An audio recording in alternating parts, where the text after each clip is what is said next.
Costa Mesa, 911. What's your emergency? There's a dead body. A dead body? She's bleeding from the head.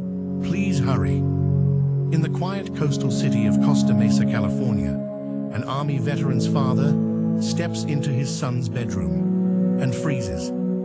A young woman lies face down, partially undressed, blood soaking into the bed beneath her. Across the back of her sweater, the words, "All yours," are scrawled.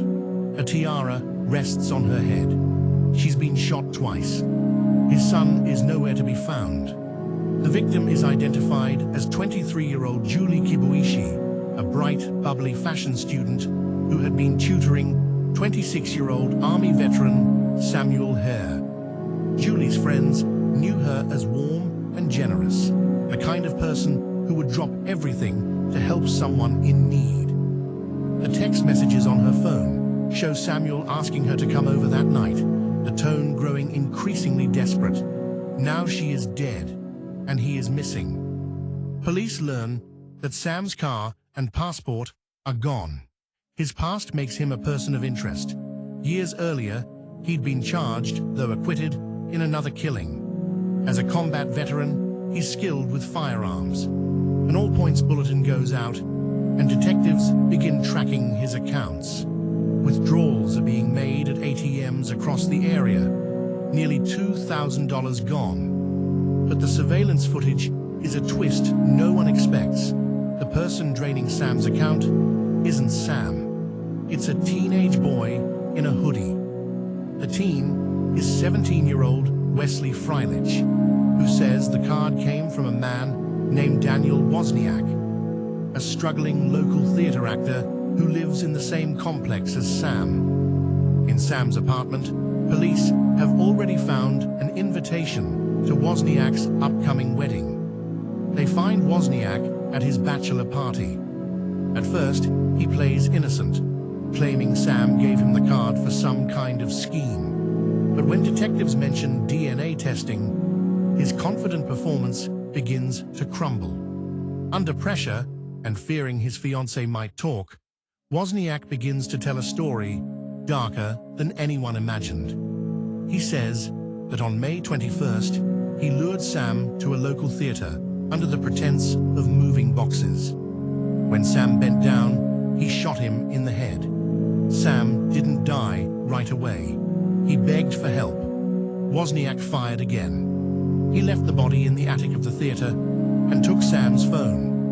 Using it, he lured Julie to Sam's apartment, shot her twice, and staged the scene to look like Sam had killed her before disappearing. Later, he returned to the theater, dismembered Sam's body, and dumped the remains in a park. The motive? $62,000 in savings from Sam's military service.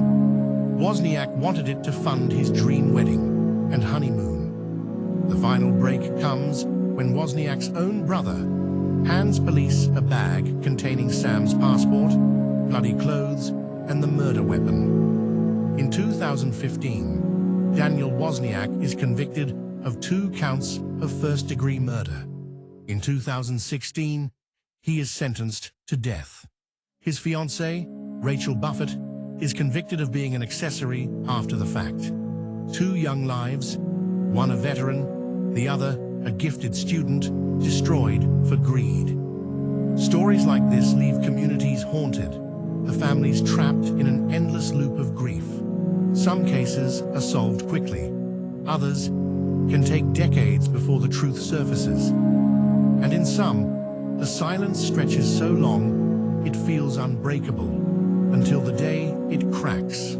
On a freezing night in December of 1979 in Cedar Rapids, Iowa, 18-year-old Michelle Martinko attends her high school Christmas banquet.